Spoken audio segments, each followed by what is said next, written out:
What's up everybody, True Evil here, and today is the first day of Double Drop Weekend, which means that you are most likely wanting to farm those double modules, and because of that, I am going to explain every pitfall and all the threshold bosses on Hell 4 when you're doing them on auto, and sort of talk about how to do team comps, because right now a lot of people are just like, I'm going to build a super awesome Didding team.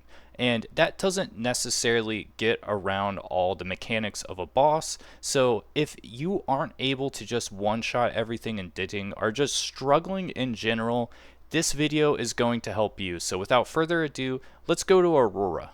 So in Aurora, the most important thing to know is the Curse Shield, which if you aren't able to break this, there is no real way that you're going to be able to beat the harder stages of Aurora. And because of that, there's a couple of ways to break it. For example, you can use the Supernova Shell, which makes your heal stronger, and then use Ling Luo's skill 3.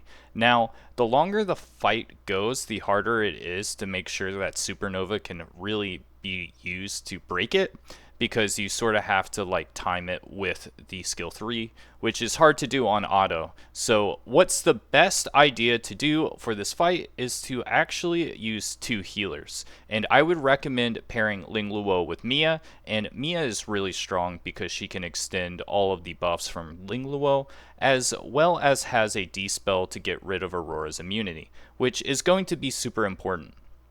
Because, wait for the buffs, you're going to want to pretty much always have attack down on them, and that is because of Wild Proclamation. When the turn starts, they take a ton of damage based off Aurora's attack, but if they have attack down, then you just don't have to worry about that. And that's why Viper is such a good unit for this fight, because he's applying speed down and attack down a lot, and he has multi-hit, which is the next thing we need to talk about because of this effect here, Accumulated Anger. He gets 15 stacks, and each time you hit them, he gets a loss of the stack. And this is going to be really important because the longer the fight goes, the more chances of him getting those stacks, and he gets Wrath, which basically once he gets to 15, you lose the fight.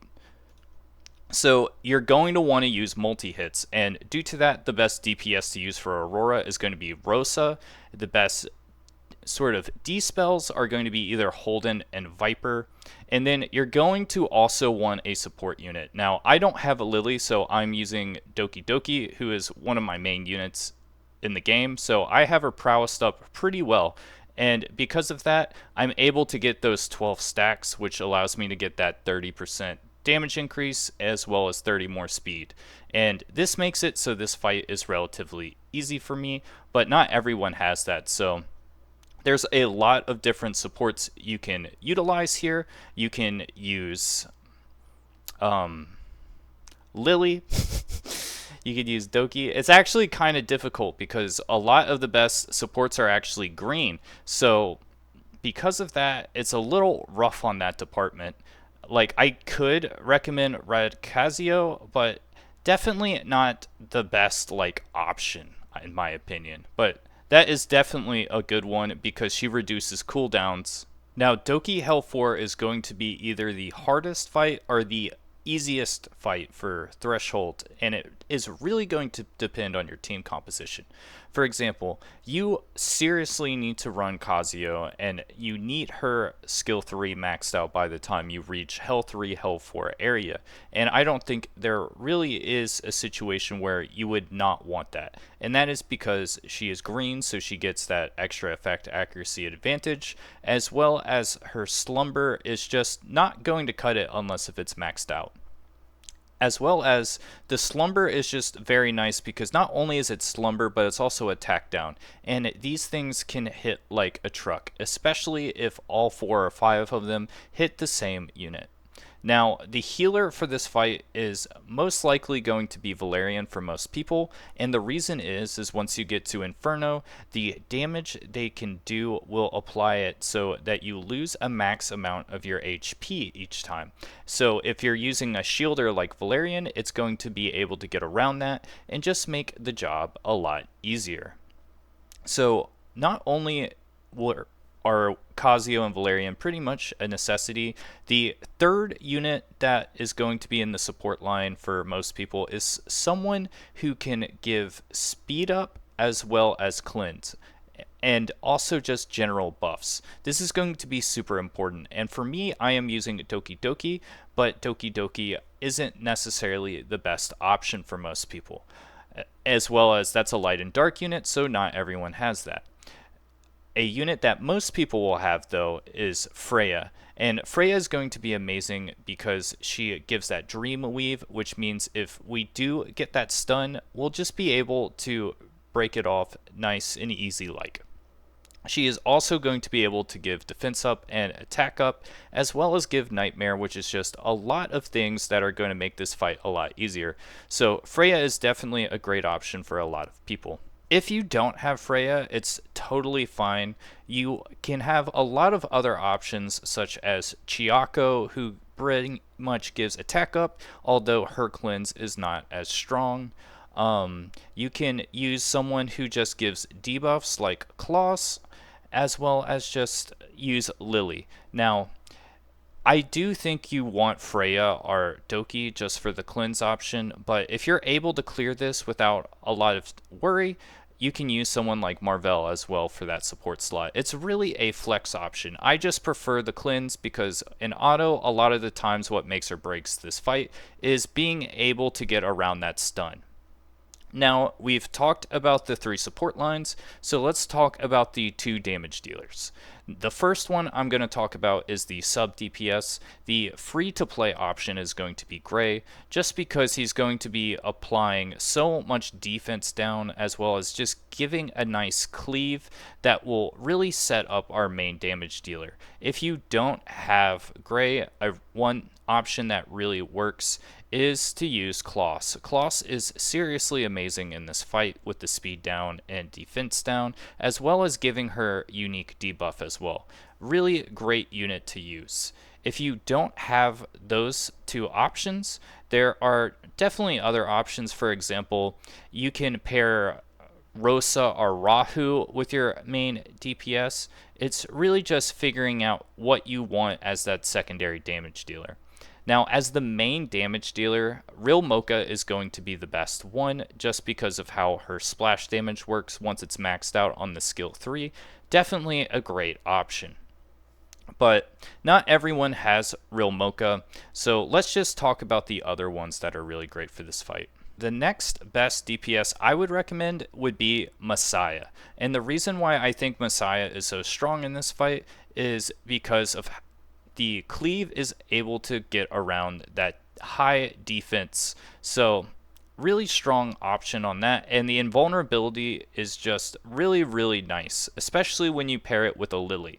Now, if you don't have Messiah, which is a light and dark unit, the next best option, in my opinion, is going to be a Rosa.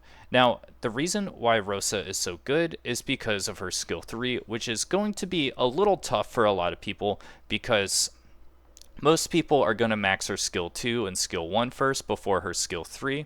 So if you are going to plan on using her for Doki Doki, you're going to need that skill 3 maxed, not because of the sort of just having that permanent speed down on them, but because you have to just be cleaving like crazy, and that means she really needs to be doing those AoE attacks as much as possible.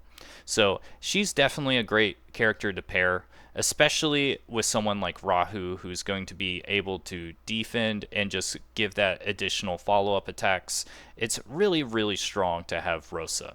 If you don't have those, the next option that I think is really strong is either Rahu or Silence. Now, I am using Rahu because he is my main unit for PvP, and he can absolutely bring the noise. The only problem with Rahu is he's going to need significant lattice investments, as well as Rosa will also need that as well. So if you're trying not to really lattice up units for this threshold fight, the only unit I can really recommend is Real Mocha. She's the only one who can do it with just one skill maxed out, which is the skill 3. Now, of course, saying that you need to max like a character with lattices to be able to clear something sounds really bad, but It's just how it's going to be. The Inferno difficulties are difficult enough where you're absolutely going to need to have a unit that is max invested in pretty much all of these to be able to clear it.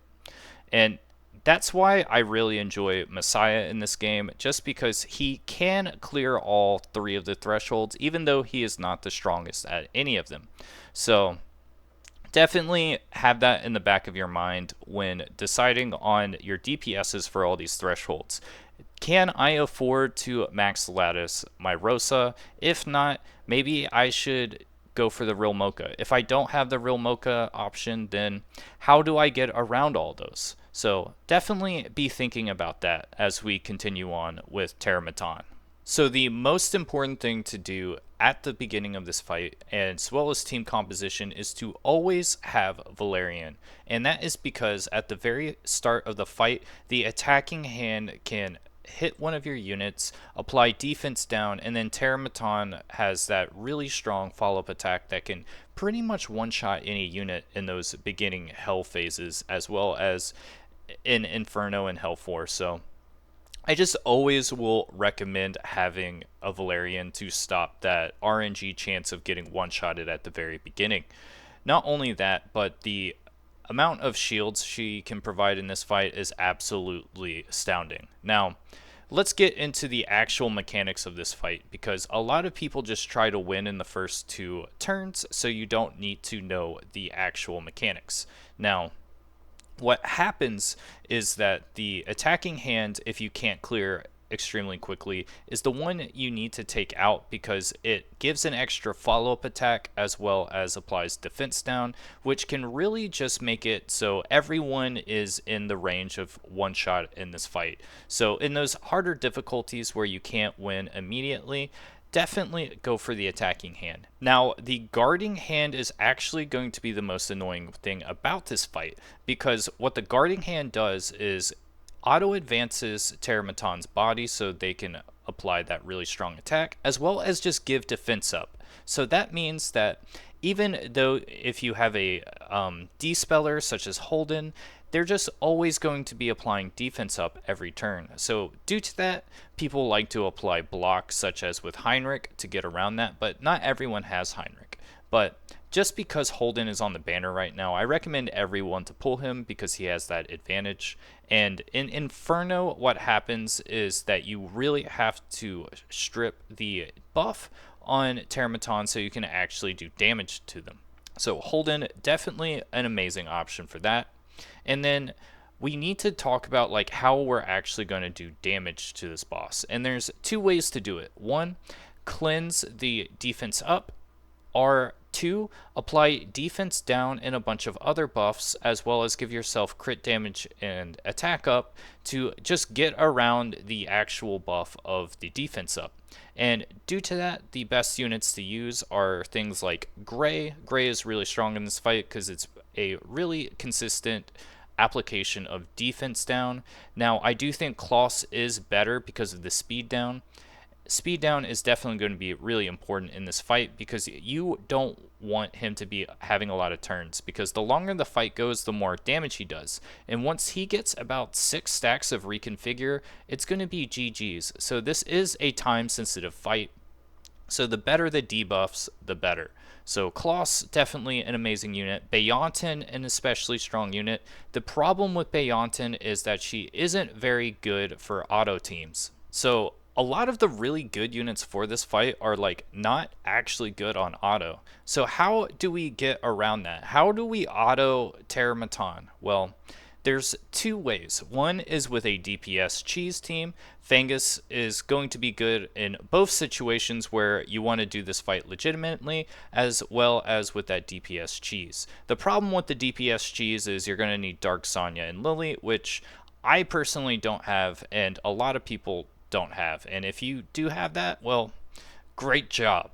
Now, if you don't though, we have to be applying lots of damage, applying debuffs, get rid of the attack hand, so we need a way to get around that. It's just a lot of things. So the best option, in my opinion, is to just make a shield team that can apply a lot of speed up and really bring the noise. And for that, I think Hellkid is going to be an amazing unit for this fight because Hellkid just gives you that giant shield. Now, Hellkid is better with other units than what I'm using. I don't think Gray is going to be particularly effective with a lot of people just with how squishy he is.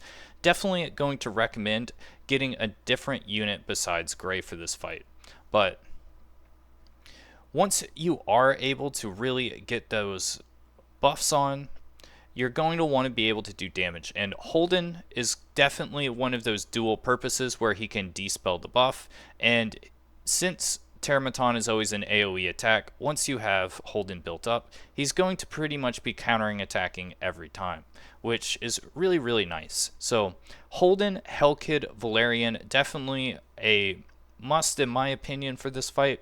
And then the other two are going to be those debuffers, whatever you need, because this is going to be the hardest threshold boss for a ton of people once you hit Inferno, at least in my opinion, just because it's time sensitive.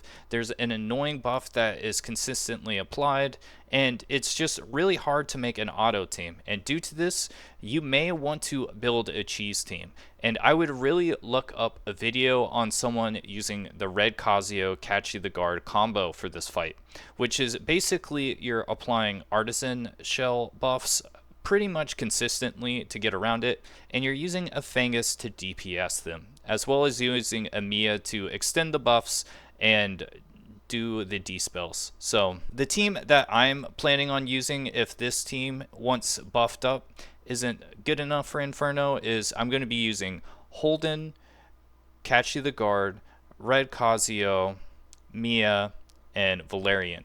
And that team is going to turtle, sort of how the Hellkid way said, but abuse Artisan to really shine. Now the problem with this team is that it's pretty manual, and that is sort of my grievance with this boss. They sort of fine-tuned Terrormaton a little too much, and this is a farming stage, right? This isn't an in-game mode that I want to be manually playing all day. So hopefully they can turn down the boss difficulty a little on this, but if not, definitely look up the Red Casio way. Now, the good thing with this fight is I don't think Fury Edge is particularly that great, as well as Ether Plague. You're going to want to mostly be using Swift Raid for a lot of units, as well as Swift Smite, just for that extra speed, because speed is pretty much king in this game. Now, some units are able to use Ether Plague really well, such as Valerian, and Fury Edge is really good on units like Ditting, but they're just not as universal as the other ones. So even if you do have to end up manually Terror, you don't have to do him as much as, say, the other threshold fights. So that is going to be at least a nice thing to know and think on the back of your mind if you are going to have to use one of these manual teams to beat this fight. So that's all of my tips for how to beat the threshold bosses. Hope this really helps, and let me know what you're farming for Double Drop Weekend. I'm mainly farming GP Outpost with a tiny bit of investigation and as much modules as I need to get my 12-12 sets ready for Inferno. So I'll be showing a video on everything that I farmed this weekend. So see you guys next time.